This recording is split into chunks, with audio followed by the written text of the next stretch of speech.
하나님 말씀은 시편 91편 1절부터 16절까지의 말씀이 되겠습니다.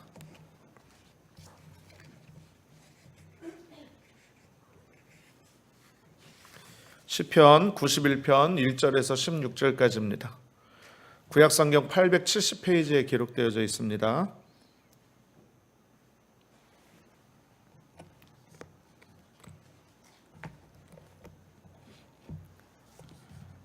자, 다 찾으신 줄로 믿고요. 우리 같이 한 목소리로 합독하도록 하겠습니다.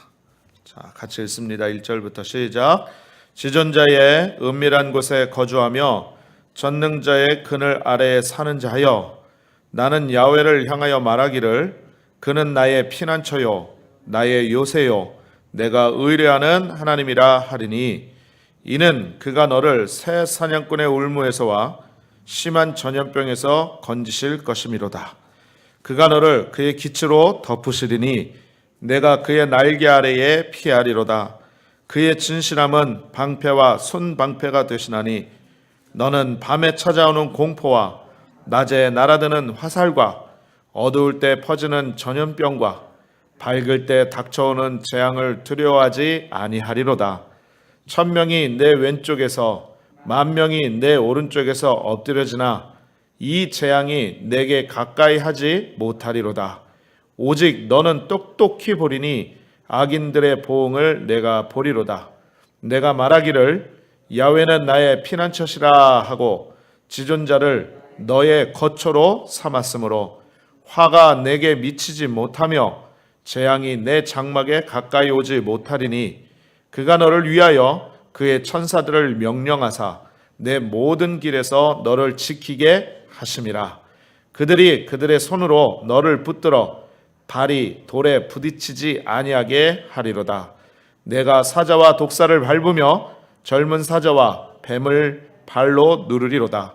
하나님이 이르시되 그가 나를 사랑한즉 내가 그를 건지리라.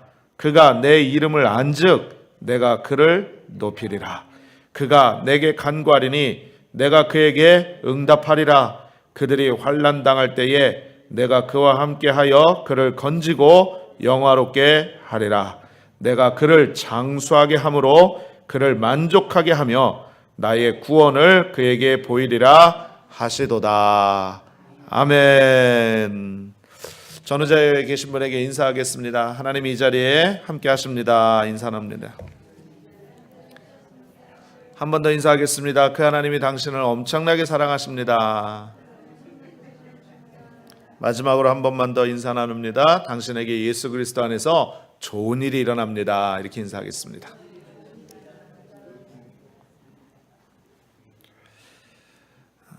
저는 함께 봉독한 시편 91편 1절에서 16절 말씀, 시편 91편 전체입니다. 이 전체의 말씀을 통해서 요동치 아니하는 흔들리지 않는 신앙, 이와 같은 제목으로 함께 은혜를 나누려고 합니다. 여러분, 제목을 한번 따라 말씀해 주시면 좋겠습니다. 큰 소리로 따라해 주시기 바랍니다. 흔들리지 않는 신앙. 그 말의 고백처럼 진짜 흔들리지 않는 목소리로, 흔들리지 않는 신앙. 아멘. 할렐루야. 여러분, 하나님께서 우리를 귀하게 여기시는 줄로 믿습니다. 우리를 자녀 삼아 주셨기 때문인 것입니다.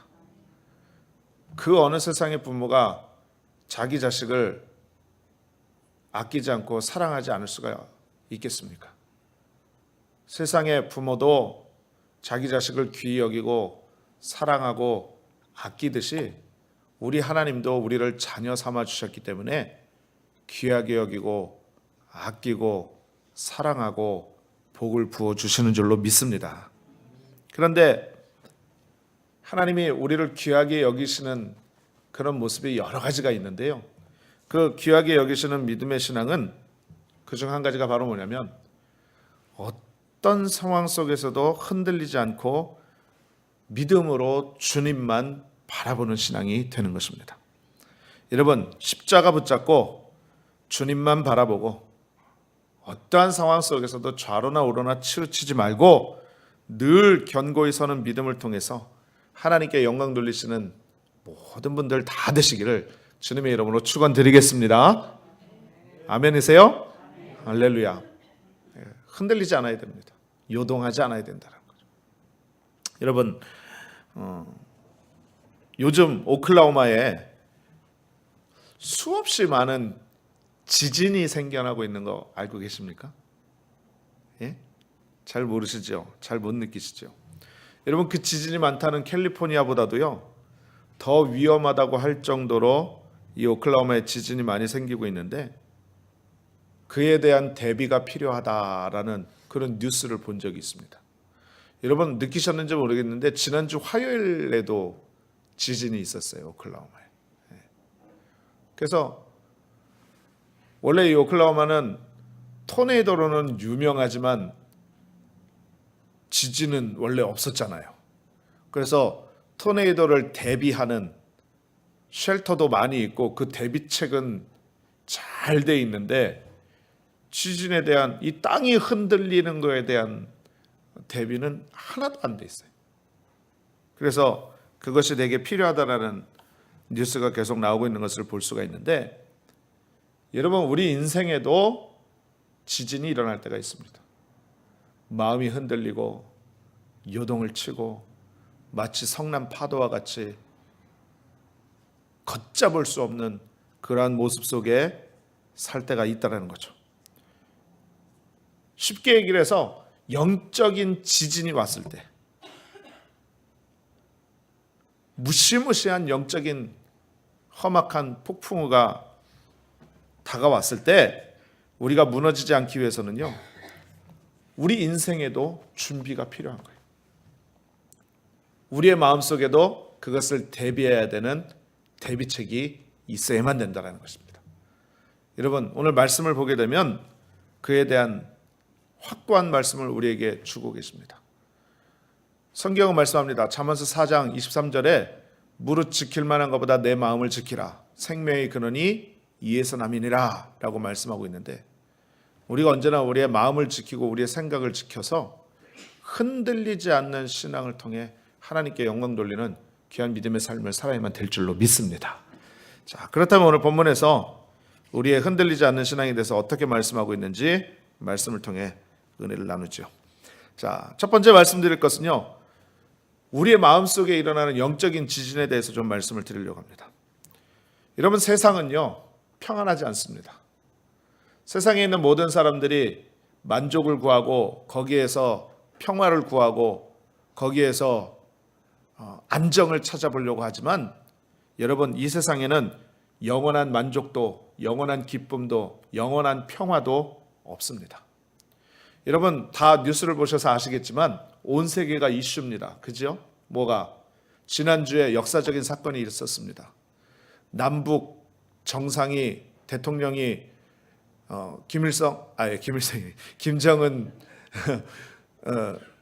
최고 권력 통치자가 대한민국 군사분계선에서 서로 손을 맞잡고 올라갔다 내려갔다 했습니다. 그리고 회담을 이뤄냈죠. 많은 외신들이 온 세계가 집중을 하면서 야, 이제 얼었던 그 평화의 분위기가 이제는 봄이 오려나 보다. 녹아져 내리려나 보다. 여러분 이렇게 이야기를 하고 있습니다. 그러나 여러분 속내에는요 완전한 평화라고 할 수가 없는 거예요. 왜? 사람이니까 의심이 생기고 또 언제 변할지 모르는 그러한 모습 속에서 불안해한다는 거죠. 마찬가지입니다. 이 세상은 이기주의가 만연하고 탐욕으로 파탄을 일으키고 혼란함으로 늘 평안하지가 않다라는 거죠. 그래서 이러한 모습들로 인해서 영혼을 흔들어 놓는 영적 지진이 우리의 삶의 터전을 흔들어 버리면 사람들은요 무너져 버리고 거기에서 인생을 포기하는 그런 극단적인 선택까지 할 수도 있다라는 것입니다. 여러분 근데 시편 55편 22절에 이런 말씀이 있습니다. 잘 들어보세요. 내 짐을 야훼께 맡기라. 그가 너를 붙드시고 의인의 요동함을 영원히 허락하지 아니하시리로다. 할렐루야. 여러분 하나님께서는 의인의 요동함을 허락하지 아니하신다라고 성경에 말씀하고 있다는 거죠. 흔들리지 않게 하신다라는 것입니다. 그러니 여러분 이 말씀을 깊이 묵상해 보면 다른 말로는 무슨 말이 되느냐? 마음의 요동함을 가진 사람은요, 하나님 없이 사는 사람들이다. 이렇게 말씀드릴 수가 있다는 거예요. 그런데 우리 자신 한번 생각해 보세요. 마음의 요동함이 없는 사람이 어디 있습니까? 남편의 문제, 아내의 문제, 자녀의 문제, 또 직장의 문제, 사업의 문제, 물질의 문제, 건강의 문제, 수없이 우리에게 다가오는 그런 삶의 환경의 지진들로 인해서 우리의 마음들이 녹아져 내리고 우리의 마음들이 늘 무너지지 않습니까? 여러분, 그럴 때 우리가 생각해야 되는 것이 있습니다. 하나님께서 우리를 붙들어 주시고 의인의 요동함을 허락하지 아니하신다라고 말씀하셨으니까 하나님이 나를 붙잡아 주시면, 하나님이 나를 지켜주시면 내 삶의 환경은 요동함이 다가온다 할지라도 나는 흔들리지 아니할 것이다 라는 믿음의 확신으로 나아가야만 되는 것입니다. 할렐루야. 여러분, 우리의 생명도 하나님이 지켜주셔야 사는 것이지, 그렇지 않으면요, 그 어느 누구도 살아갈 수가 없는 거예요. 우리의 생명의 근원을 온통 흔들어 놓아 건강한 삶을 살아갈 수가 없다라는 것이에요. 그러므로 우리는 늘 하나님이 주시는 은혜의 마음으로 대비를 해 놓아야만 되는 것입니다. 그래야 우리의 삶 가운데 인생의 지진이 다가와도 흔들리지 않고 요동하지 않고 끄떡없이 당황하지 않는다라는 거죠. 그러므로 여러분, 위기를 만나면 따라 말씀하시면 좋겠습니다. 예수님이 나와 함께 하신다. 이 믿음의 고백으로 날마다 승리하시기를 주님의 이름으로 축원을 드리겠습니다. 지난 수요일이었어요. 한국에서 전화 한 통화를 받았습니다. 근데 그 전화 한 통화로 굉장한 마음의 요동함이 다가왔고요.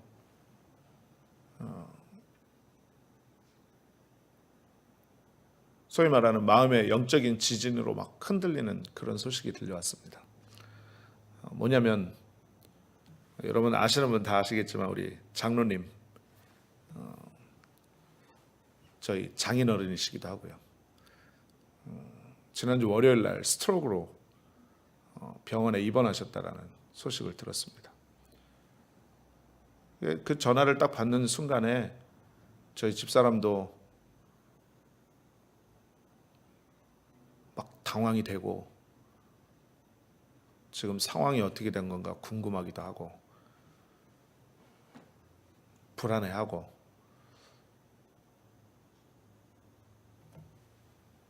막 흔들리는 모습이 보이더라고요.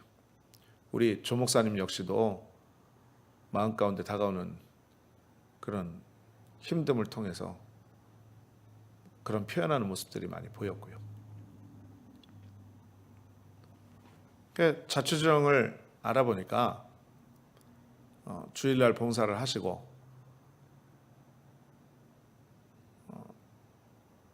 또 저녁에 예배가 있어서 예배를 가시려고 했는데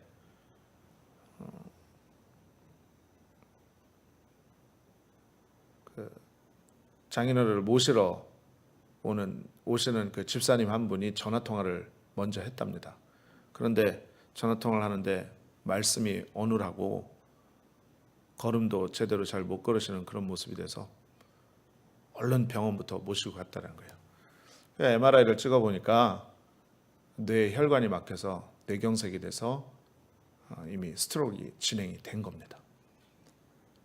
그래서 이제 혈전 용해제를 맞고, 그리고 지금도 이제 병원에서 계속 회복을 하고 계시는데, 아직도 전화 통화를 해보면 지금도 말씀이 좀 어눌하신 것을 느낄 수가 있어요. 여러분들 기도해 주시기를 부탁을 드리겠습니다. 근데 계속 전화 통화를 하면서 소식을 들으면서 마음이 점점 이렇게 흔들리고 요동하는 그런 모습이 아니라 오히려 하나님 앞에 감사할 수 있는 모습으로 변화되는 그런 우리의 모습들을 발견할 수가 있었습니다. 뭐냐면 저희 장모님하고 통화를 많이, 이제 권사님하고 통화를 하는데 사실 옆에 계신 분이 가장 힘들지 않겠습니까? 그렇죠? 그런데 전화하면 그냥 순수한 목소리로 그러시는 거예요. 아, 괜찮을 거예요. 하나님이 지켜주시는데, 예수님이 우리와 함께 하시는데 금방 나을 거예요. 걱정하지 말고 기도만 해주세요, 목사님. 아, 저보다도 믿음이 좋으신 것 같아요. 근데 그 말씀을 듣고 전화를 끊고 나니까, 그래, 맞아. 우리 하나님은 전능하신 하나님인데, 인생에 스트로크가 올 수도 있고, 물질적인 환경에 어려움이 올 수도 있고, 자녀의 문제가 다가올 수도 있고, 직장을 잃어버릴 수도 있고, 사업이 망할 수도 있고, 어떤 고난과 문제가 다가올 수도 있지만 우리는 하나님을 믿는 사람들이 아닌가. 예수님과 함께 더불어 축복받은 인생이 아닌가. 이렇게 생각을 해보니까 염려하고 걱정하고 고민하고 흔들렸던 모습이 부끄럽고요. 그 모습을 통해서 다시금 지금 이 상황에 달려가 볼 수도 없고, 이미 병은 발병이 됐고, 그러니 이제 예수님 손에만 맡겨드립니다. 주님이 치료하여 주옵소서. 피 묻어나온 손으로 안수하여 주옵소서. 그 어눌한 혀가 풀리고 걸음걸이가 정상으로 돌아오고 생활하는 데는 아무런 어려움이 없게 하여 주옵소서. 그렇게 기도가 되더라고요. 그러면서 의사하고 통화를 했습니다. 여러분, 한국의 의사하고 통화하는 게 별로 쉬운 일은 아니거든요. 특히 미국에서 전화를 해가지고 그 회진 시간에 맞춰서 통화를 했는데, 의사가 그러는 거예요. 뭐라고 얘기를 하냐면, 생활하시는데 회복하는데 어려움은 없으시겠습니까? 라고 물어봤더니 의사가 아주 가벼운 목소리로 그러는 거예요. 아유, 회복하실 거예요. 회복하시는 건 전혀 문제가 없어요. 그런데 다만 재발하면 문제니까 재발 안 하게 조심해야죠. 그렇게 이야기를 하더라고요. 할렐루야. 할렐루야. 그래서 하나님 회복해 주실 것이라는 것을 충분히 믿음으로 믿고, 그리고 주님 앞에 맡겨드리게 된 것입니다. 여러분, 우리는요, 살아가면서 어려운 일을 만날 때마다 예수님이 함께 하신다는 것을 절대로 잊지 말아야만 되는 것입니다. 여러분, 예수님은요, 우리 인생 가운데 다가오는 모든 이 스트러글, 이 평안하지 않은 것들을 십자가를 통해서 다 극복하셨다는 거죠. 죄로서 일어나는 지진, 질병으로 일어나는 지진, 저주로 인해서 일어나는 지진, 죽음으로 일어나는 지진, 또 탐욕과 죄악을 통해서 일어나는 모든 지진, 우리 예수님께서 다 온몸으로 받으시고 극복하셨다는 사실을 우리는 기억해야만 되는 것입니다. 여러분, 오늘도 주님께서 우리에게 말씀하십니다. 수고하고 무거운 짐진 자들아, 다 내게로 오라. 내가 너희를 쉬게 하리라. 여러분, 오늘 우리가 주님 앞에 나와서 예배하는 이유가 뭐예요?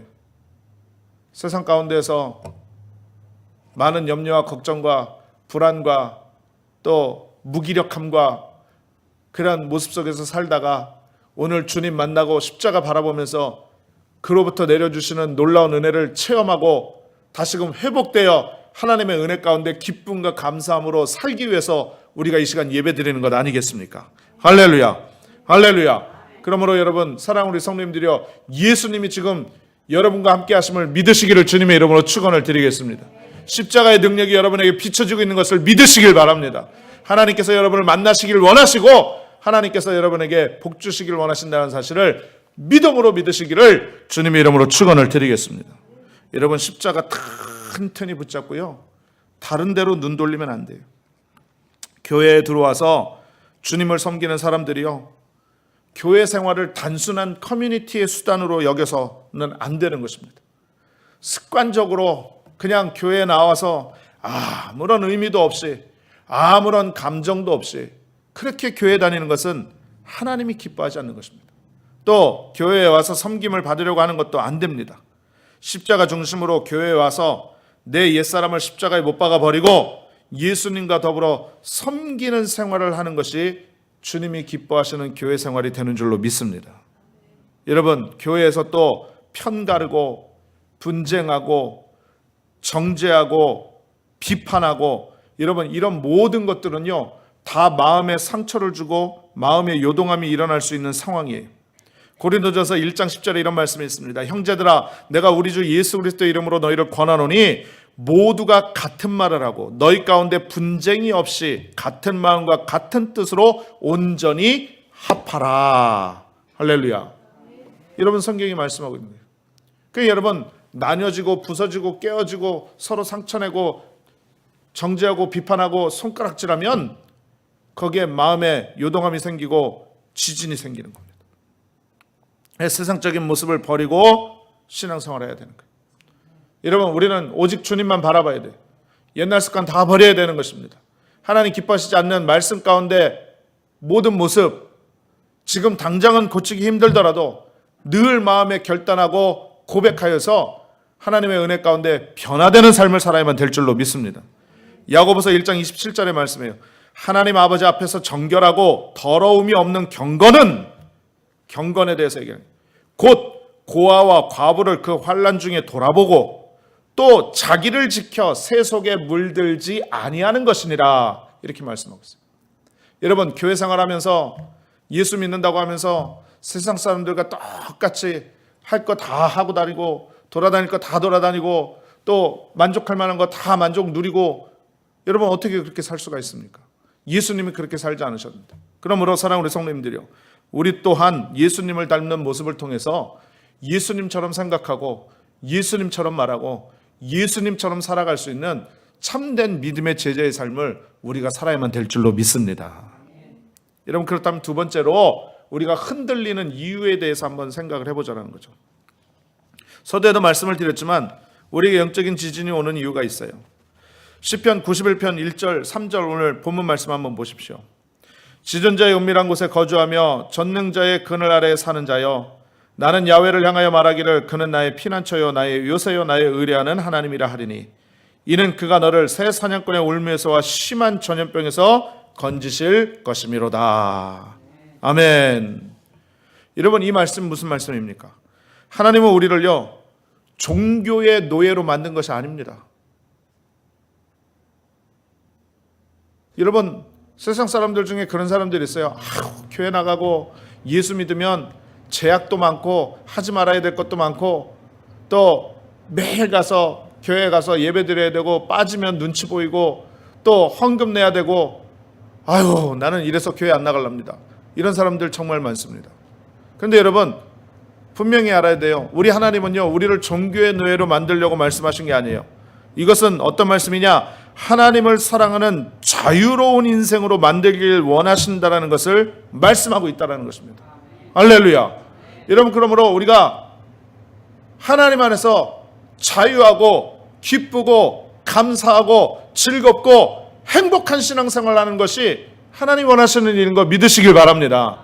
여러분 진리를 알지니 진리가 너희를 자유케 하리라 라고 말씀하고 있는 거예요. 그런데 우리는 예수 믿으면서 왜 흔들리고 왜 자유하지 않냐? 그것은 다른 것 아닙니다. 율법주의 신앙 때문에 그렇습니다. 신앙은요 서로 정죄하고 반대하고 율법적으로 나가면 신앙생활을 파탄하게 만드는 거예요. 오늘날 우리들은요 용서하지 않고 사랑하지 않기 때문에 비평하고 서로 죽인다라는 거죠. 여러분 그것 때문에 교회 안에서 수없이 많은 문제가 일어나고 서로에게 상처를 주고 남뿐만이 아니라 자기 자신도 마음의 영적인 지진 때문에 상처받고 믿음 가운데 온전히 서지 못하는 모습을 볼 수가 있는 것입니다. 여러분 그러나 우리가 분명히 알아야만 되는 것입니다. 남을 비평하고 남을 정죄하고 남을 평가하면 그 평가로 말미암아서 자기도 정죄될 수 있다는 사실을 분명히 알아야만 된다는 거죠. 또 우리가 왜 흔들리느냐? 의식주의 때문에 그렇습니다. 체면 때문에 그러는 거예요. 체면 때문에. 여러분 체면, 자기 면을 살리려고 한다는 것은요 자기 의의를 나타내고 싶어서 그러는 거예요. 여러분 교회에 나와서 봉사하고 헌신하는 것 무엇 때문에 하는 겁니까? 칭찬받고 남한테 내가 이렇게 했다라는 것 자랑하고 싶어서 헌신하고 하는 것 아니죠. 하나님께 상급받기 위한 것입니다. 할렐루야. 여러분, 믿음으로 순수한 모습으로 하나님이 주신 은혜가 너무나도 감사하고 감격하여서 내가 드릴 것은 이거밖에 없으니 내가 주님 앞에 이것을 드립니다 라고 헌신하는 마음으로 나아가면 그것이 은혜가 되고 감사함이 되어지는데, 이것을 통해서 체면을 세우고 의식을 앞세우고 자기를 내세우다 보니까 거기에 영적인 지진이 오게 된다는 거죠. 또 여러분, 교회가 있는 이유는 사랑을 실천하기 위한 것입니다. 사랑을 실천하고 불쌍한 자를 돌보고 서로 돌아보아서 어려운 자를 위해서 기도해주고 서로 감싸주고 위로하고 화평케 위해서 교회에 모이는 것이죠. 여러분, 교회에 목사와 예배가 있는 것은요, 사람을 살리기 위한 것이지 우리의 영적인 일을 부흥케 하기 위한 것이지 죽이려고 모이는 것이 아니라는 것입니다. 그러므로 여러분, 우리 모두에게 사랑의 마음이 있어야 되고 서로 용서하고 용납하고 덮어주고 이해하고 그리고 품어줄 수 있는 마음을 통하여서 하나님께 영광을 돌려야 되는데, 그렇지 못하니까 우리에게 영적인 지진이 오고 흔들리게 된다는 것입니다. 여러분, 예수님에게 이 사건이 하나 기록되어져 있는데, 마태복음 12장 9절에서 12절의 말씀에 보면 이런 말씀이 있어요. 거기에서 떠나 그들의 회당에 들어가시니 한쪽 손 마른 사람이 있는지라 사람들이 예수를 고발하려 하여 물어 이르되 안식일에 병 고치는 것이 옳으니까. 예수께서 이르시되 너희 중에 어떤 사람이 양 한 마리가 있어 안식일에 구덩이에 빠졌으면 끌어내지 않겠느냐. 사람이 양보다 얼마나 더 귀하냐. 그러므로 안식일에 선을 행하는 것이 옳으니라 라고 말씀하신 거예요.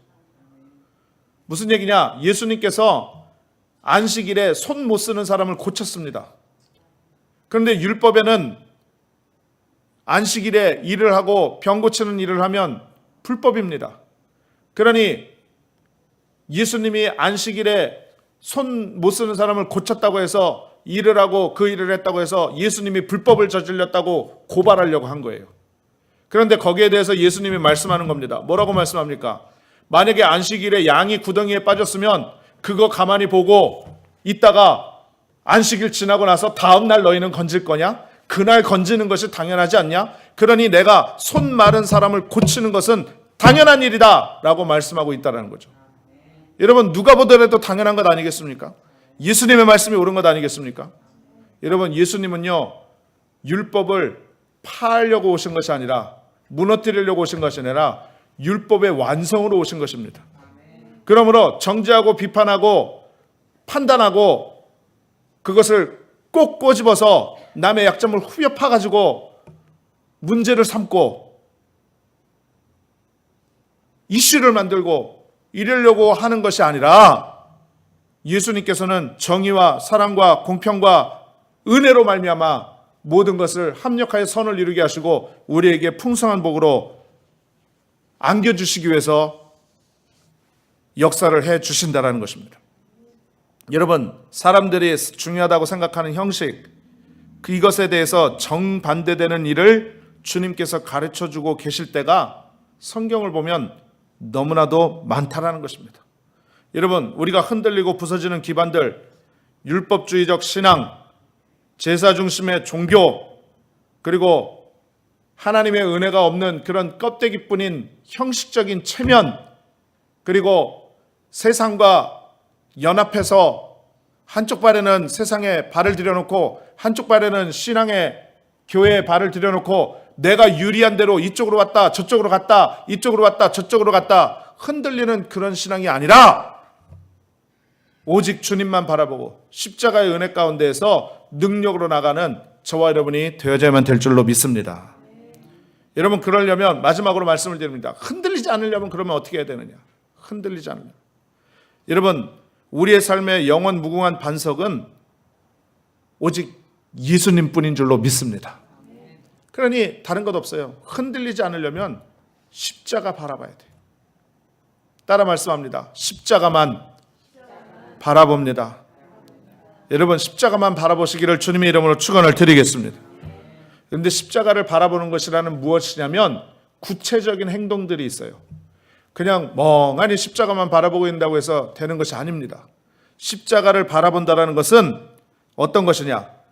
예수님께서 우리의 삶의 주인으로 오셨다라는 것을 철저하게 고백하는 겁니다. 그리고 예수님께서 기뻐하시는 삶을 살겠습니다 라고 마음에 결단하는 거예요. 할렐루야. 그러면 예수님께서 우리의 삶의 주인이 되어주시고 우리의 죄를 대신 짊어지시고 우리의 허물을 다 씻어주시고 주의 보혈로 말미암아 죄를 용서해 주시고 우리를 용서와 의와 성령 충만함으로 허락해 주시는 줄로 믿습니다. 여러분, 오늘 본문 말씀 14절에서 16절까지의 말씀을 보세요. 하나님이 이르시되 그가 나를 사랑한즉 내가 그를 건지리라.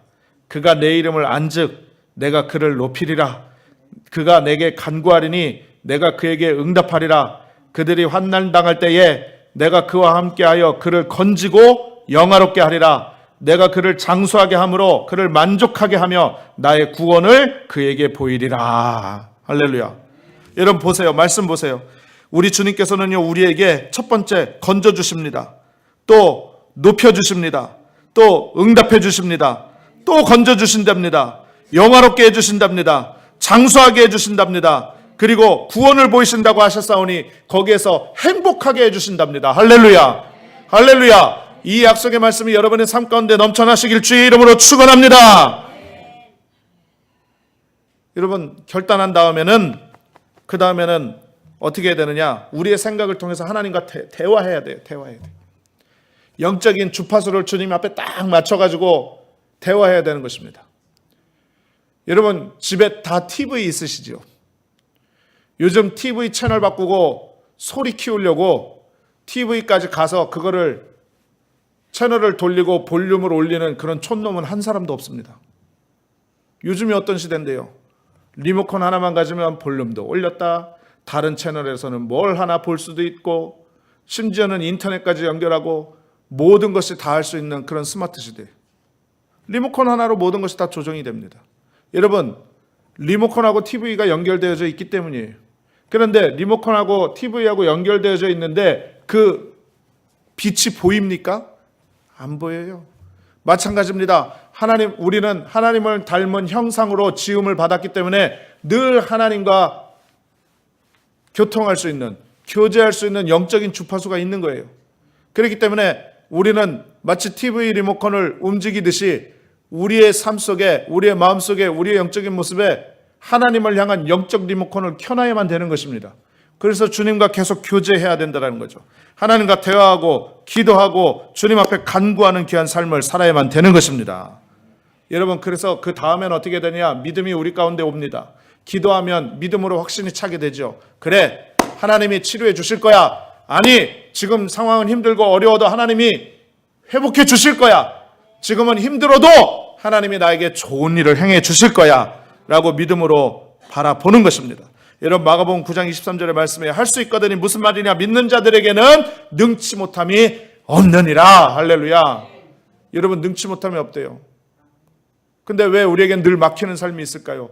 안 믿으니까 그래요. 믿는 자에게 그와 같은 은혜가 있다고 그랬어요.